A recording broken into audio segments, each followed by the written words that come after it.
భారీ వర్షాలు కురిశాయి. రాజధాని నగరంలోని చాలా ప్రాంతాల్లో కుండపోత వర్షాలు కురిసి రోజువారీ జీవితం అస్తవ్యస్తమయ్యాయి. సఫ్దర్జంగ్ ప్రాంతంలో అత్యధికంగా 22.8 సెంటీమీటర్ల వర్షం కురిసింది.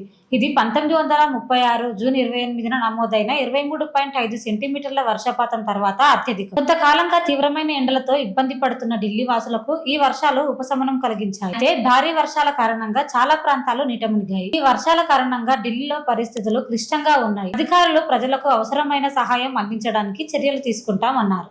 వైసీపీ నేత మాచర్ల మాజీ ఎమ్మెల్యే పిన్నెల్లి రామకృష్ణారెడ్డిపై మరో కేసు నమోదైంది. ఆయనను బుధవారం అర్ధరాత్రి మాచర్ల జూనియర్ సివిల్ కోర్టు లోపలికి తీసుకెళ్తుండగా తెలుగు యువత జిల్లా అధ్యక్షుడు శివను కడుపులో కొట్టిన వీడియో వైరల్ అయింది. ఈ క్రమంలో తనపై పిన్నెల్లి దాడికి పాల్పడ్డారని శివ పోలీసులకు ఫిర్యాదు చేశారు. దీంతో ఆయనపై 303 సెక్షన్ కింద కేసు నమోదు చేశారు. T20 వరల్డ్ కప్ ఫైనల్ కు భారత జట్టు అద్భుత విజయంతో చేరుకోవడంతో కెప్టెన్ రోహిత్ శర్మ భావోద్వేగానికి గురయ్యారు. డగౌట్ లో కూర్చున్న అతడిని విరాట్ కోహ్లీతో పాటు ఇతర సహచర ఆటగాళ్లు భుజంపై తట్టి ఓదార్చడానికి ప్రయత్నించారు. ఈ భావోద్వేగ ఘట్టానికి సంబంధించిన ఫోటోలు సోషల్ మీడియాలో వైరల్ అవుతున్నాయి. ఈ టోర్నమెంట్ లో రోహిత్ శర్మ సారథ్యంలో భారత జట్టు అద్భుత ప్రదర్శన కనబరిచింది. T20 వరల్డ్ కప్ ఫైనల్ కు చేరుకోవడం రోహిత్ శర్మకు చాలా కాలంగా ఉన్న కల.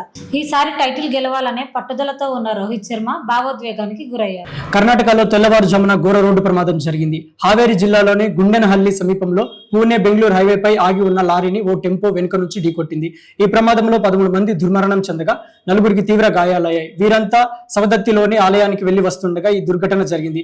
పోలీసులు ప్రమాద స్థలానికి చేరుకొని సహాయక చర్యలు చేపట్టారు. క్షతగాత్రులను ఆసుపత్రికి తరలించారు.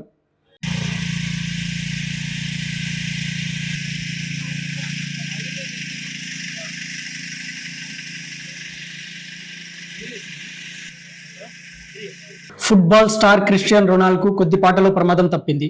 యూరో ఛాంపియన్షిప్ లో జార్జియాతో మ్యాచ్ ముగిశాక రొనాల్డో డ్రెస్సింగ్ రూమ్ కి వెళ్తుండగా ఓ అభిమాని స్టండ్ నుంచి ఆయన వైపుగా దూకారు. అది గమనించిన సిబ్బంది రొనాల్డో అక్కడే ఆపేయడంతో ప్రమాదం తప్పింది. దీనికి సంబంధించిన వీడియో ప్రస్తుతం వైరల్ అవుతుంది. అయితే అభిమాని ఎత్తు నుంచి దూకటంతో గాయపడినట్లు తెలుస్తుంది.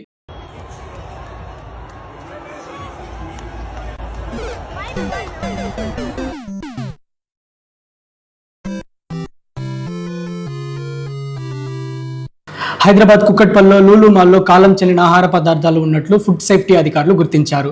బూజు పట్టిన బ్రెడ్ మిక్స్, కడు ముగిసిన నువ్వుల గింజలు, టోన్ పాల్, బిస్కెట్ ప్యాకెట్లు, పళ్ళ రసాలు ఉన్నట్లు అధికారులు తెలిపారు.